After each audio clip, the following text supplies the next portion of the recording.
در مورد چاکرای ریشه و اتصالمون به بعد جسمانیمون صحبت کردیم. وظیفه این چاکرا ایجاد بعد جسمانیمونه تا ما رو به زمین متصل کنه. زمین مقدسی که سرچشمه همه چیزه. بدن ما جایگاه و مأمن روحمون هست. به ریشه ها فکر کنید. گلدون گل رو توی خودش نگه می‌داره. خاک رو اطراف ریشه هاش محکم می‌کنه و بهش استحکام و ثبات میده. همین قاطعانه نگه داشتنه که برای رشد به ما ثبات میده. برای رشد کردن و بالا رفتن به ریشه های عمیق نیاز داریم. اینطوری نیست که برای کمک به رشد گیاه اون رو به سمت آسمون بکشیم. برای رشدشون باید اونا رو در اعماق زمین بکاریم. اطرافشون رو با خاک پر کنیم. خاکی که پر از مواد مغذی باشه و بتونه گیاه رو نگه داره و نذاره گیاه بیفته. مثل کار استخوان‌ها و ماهیچه هامون تا انرژی ساخته شده در چاکراهامون بتونه به سمت بقیه چاکراها بره. نشانه‌های انسداد چاکرای ریشه در بدن. در مورد نشانه‌های انسداد چاکرای ریشه حرف زدیم. مثل بزرگ یا کوچک بودن بدن در اثر فعالیت زیاد یا کم این چاکرا. اما این نشانه رو بیشتر در پاها می‌بینیم. فعالیت زیاد این چاکرا باعث داشتن پاهایی محکم و عضلانی میشه که نشونه اتصال شدید به زمینه. فعالیت کم این چاکرا باعث لاغری پاها میشه که به خوبی به زمین متصل نمیشن. پاها ریشه های ما برای اتصال به زمینن. پاهامون به بدن ثبات میبخشه، جریانی که از ریشه به تمام وجودمون میره. جنبه زنانه ریشمونه که با بخشیدن و تغذیه در ارتباطه و چیزی که به سمت پایین میاد در زمین نفوذ میکنه و بهمون ثبات میده. باید در کنار تغذیه کردن وجودمون بهش ثبات بدیم. پاهای ما ریشه های ما هستن. مثل دو شاخه شارژی که به زمین متصل میشن و بدنمون انرژی کافی رو از زمین دریافت میکنه. تمرینات بیوانرژیک برای چاکرای ریشه. دیروز گفتیم ترس یکی از چالش‌های چاکرای ریشه است. تمرینات و حرکات یوگا بدن رو در حالتی قرار میدن که انرژی به قسمت‌هایی که دچار فشردگی شدن بره و با انجامشون احساس امنیت و ایمنی بیشتری کنیم. پس برای انرژی دادن یا تخلیه کردن انرژی پاهامون تعدادی از این تمرینات بیوانرژیک رو انجام میدیم. تمرین اول، صاف بایستید. پاهاتون رو به اندازه عرض باسن یا عرض شونه هاتون باز کنید. پاهاتون رو خیلی به هم نزدیک نکنید. پاشنه های پا رو کمی بیشتر از پنجه هاتون از هم فاصله بدید. زانوها رو تا اندازه‌ای خم کنید که روی انگشت دوم پاتون بیاد و اگر لباستون مانع نشه بتونید انگشت بزرگ پا رو ببینید. پاها رو به سمت پایین و بیرون فشار بدید. جوری که انگار میخواین تشک یوگا رو به سمت زمین فشار بدید و در عین حال دو تیکش کنید و بکشیدش. توجه کنید که چقدر محکم به زمین چسبیدین.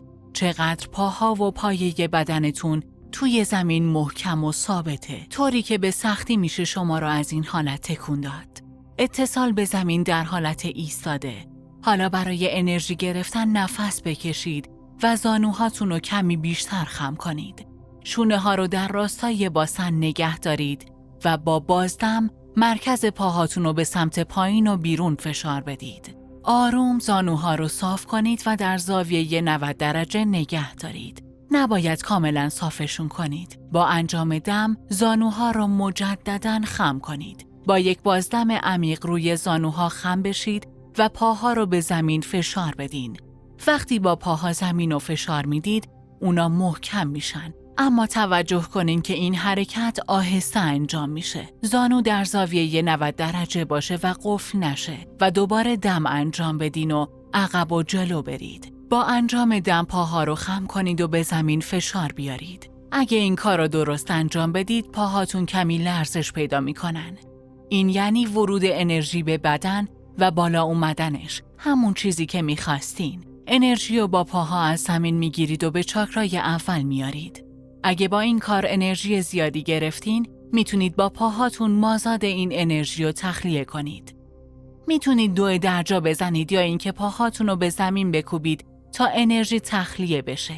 این کار رو تا زمانی که احساس خستگی کردید انجام بدید. بعد بی حرکت بمونید و این آرامش رو توی پاهاتون حس کنید. اینجوری مازاد انرژی تخلیه میشه. حالا که با ورود و خروج انرژی آشنا شدید و حسش کردید، سعی می‌کنیم انرژی گرفتن و تخلیه انرژی رو با حرکات یوگا و برای چاکرای ریشه انجام بدیم. پس آماده شید تا بتونید حرکات رو انجام بدین و با ما همراه بشید. تمرینات یوگا برای چاکرای ریشه. به نخستین تمرین یوگا برای چاکراها خوش اومدین. قبل از قدم گذاشتن روی تشک یه نفس عمیق بکشید و تمام نگرانی ها و ناامیدی هاتون رو رها کنید. با آگاهی روی تشک یوگا قدم بگذارید. بدونید که به جایی مقدس قدم میگذارید. جایی که زمین معبد بدنتونه. پاها رو به اندازه عرض لگن از هم باز کنید. قسمت بیرونی پاها با هم موازی باشن. پاها رو روی زمین محکم کنید. بدن رو به سمت سرتون بکشید. خودتون رو از زمین تا آسمون بکشید. با انجام دم دستاتون رو بالای سرتون بیارید و به سمت بالا دراز کنید. زانوها رو خم کنید و باسن رو عقب بدید. آروم بازوها رو جلو بیارید. خودتون رو از سمت باسن تا نوک انگشتان دست بکشید و پاها رو به سمت زمین فشار بدید. با انجام دم بالا بیایید و دستا رو بالای سر ببرید. یه بار دیگه خودتون رو بکشید. با بازدم زانوها رو خم کنید. دستا رو اینطوری روی کمرتون بذارید و به سمت جلو خم بشید. زانوها رو همچنان خم نگه دارید. دستا رو دور پاها بپیچید. تا جایی که میتونید شکم و برونتون بچسبونید و پاها رو بغل کنید. با دم زانوها رو به عقب فشار بدین تا در حالت مناسب باشن. دستا رو روی زمین بگذارید. پاها رو صاف کنید. با انجام دم تا نیمه بالا بیاید تا سر و باسن توی یک خط قرار بگیرن. نفس عمیق بکشید و بعد پایین بیایید. از پاهاتون که شما رو در این مکاشفه همراهی میکنن تقدیر کنید. با انجام دم پای راست و عقب ببرید و حرکت هایلانچ رو انجام بدین. پای راست رو صاف کنید. پای چپ رو در امتداد پای راست و بین دو دست قرار بدین. استحکام و ثبات حاصل از قرار گرفتن روی زمین رو حس کنید. با انجام دم زانوی راست رو آروم روی زمین قرار بدید. به آرومی پای چپ رو صاف کنید و دستها رو عقب بیارید و اگر لازمه از بلوک استفاده کنید. همچنان که پای چپ رو صاف می کنید، برای منعطف شدنش باهاش دایره هایی در جهت ساعتگرد و پاد ساعتگرد بکشید. انگشتان پا رو به سمت سقف بگیرید و آروم پاشنه پای چپ رو به سمت تشک فشار بدین. همچنان که باسن رو عقب می کشید، پای چپ رو صاف کنید. با انجام دم تنه رو تا سرتون بکشید. با انجام بازدم به آرامی روی پای چپ خم بشید و در حالتی که احساس راحتی می کنید قرار بگیرید. در صورت نیاز از بلوک استفاده کنید. اگر زانوتون رو لمس کنید مشکلی نیست. باسن رو به عقب فشار بدین. با انجام دم سر رو بالا بیارید و زانوی چپ رو خم کنید. انگشتای پای راست رو خم کنید و دستتون رو در دو طرف پای چپ بذارید. پای چپ و کنار پای راست به عقب ببرید و در پوزیشن داونوارد داگ قرار بگیرید. با دم بعدی باسن رو پایین بیارید. شانه ها رو بالای دست ها بگذارید.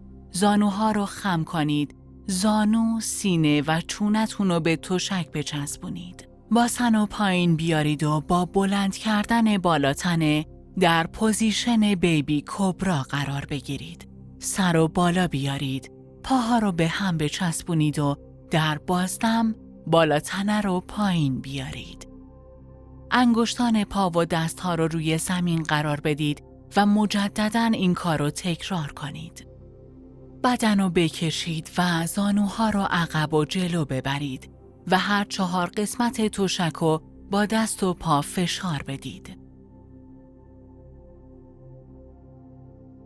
با دم بعدی پای راست رو بین دستها قرار بدید و زانوی راست رو خم کنید.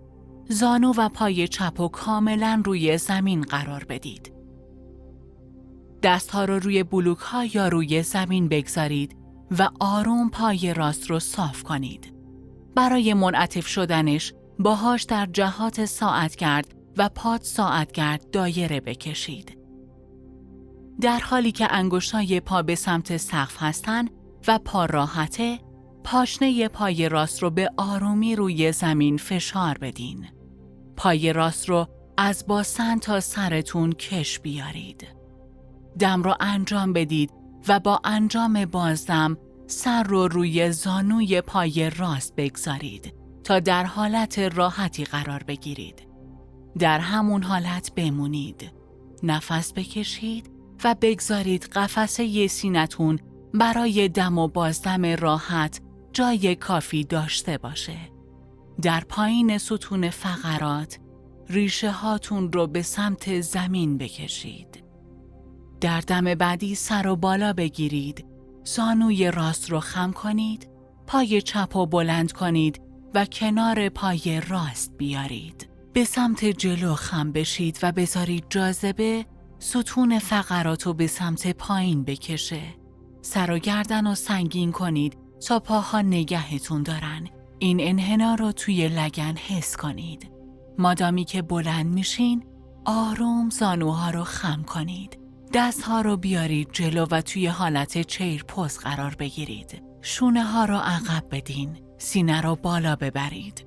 پاها رو روی زمین فشار بدید و آروم بالا بیایید. دستا رو بالای سر ببرید و کف دستا رو به هم بچسبونید. اونا رو پایین بیارید و روی قلبتون بگذارید. کامل روی پاهاتون قرار بگیرید و اتصالتون با زمین رو احساس کنید. خب حالا میخوایم مثل یک درخت محکم باشیم. این کار برای تقویت قدرت پاها و تعادلمون خوبه. وزنتون رو روی پای راست بندازید و پای چپ رو روی انگشتا بذارید تا متعادل شید. از نوک سر تا انگشتای پاتون رو به پای راست تکیه بدید. اگه مبتدی هستید، در حالی که تعادلتون رو حفظ می‌کنید، پای چپ رو پشت پای راست قرار بدید و قفلش کنید. یا پای چپ رو بالا بیارید و در حالی که زانو رو به بیرون نگه داشتید، همین جوری بمونید. اگر تعادل دارید، میتونید دستها رو بالا ببرید و روبروی قلبتون قرار بدید و به آرامی پای چپ و زمین بگذارید. پاها رو تکون بدید. حالا وزن بدن رو روی پای چپ بگذارید. پای راست رو در حالی که انگشتاش برای حفظ تعادل روی زمینه بالا ببرید. وقتی حس کردین تعادل دارین، پای راست رو بالا ببرید و پشت پای چپ بگذارید و اگر میتونید بالاتر ببریدش. دستها رو روبروی قلب بگذارید و تنه درخت وجودتون رو حس کنید که به پای چپتون تکیه کرده و بالاتنه رو سمت بالا بکشید. اگر تعادل دارید، دستها رو بالای سر ببرید. انگار که شاخه هاتون رو باز کردین و با انجام دم دستها رو روبروی قلبتون بگذارید. پای راست رو روی زمین بگذارید. پاها رو تکون بدین و زمین زیر پاتون رو حس کنید. حالا هر دو پای شما روی زمینن. اونا ریشه های شما هستند که بدنتون رو نگه می دارن. دستها رو بالا ببرید کف دستها رو به هم فشار بدید و روبروی قلبتون بگذارید. از چاکرای اولتون تشکر کنید. تمرینات روزانه برای چاکرای ریشه. برای هر چاکرا حرکات ساده چند ثانیه‌ای رو یاد می‌گیریم تا بتونیم عادات جدیدی برای بدن و باز شدن چاکراها ایجاد کنیم. یکی از کارها برای چاکرای اول اینه که پایه خودمون رو عریض کنیم و این کار رو با فشار دادن باسن روی محل نشستن و به سمت عقب انجام میدیم. هر بار که روی صندلی میشینید برای صرف غذا، کار با کامپیوتر، موقع رانندگی و صحبت با دیگران، به سادگی باسن رو روی صندلی و به سمت عقب فشار بدین. این کار ستون فقرات شما رو محکم میکنه.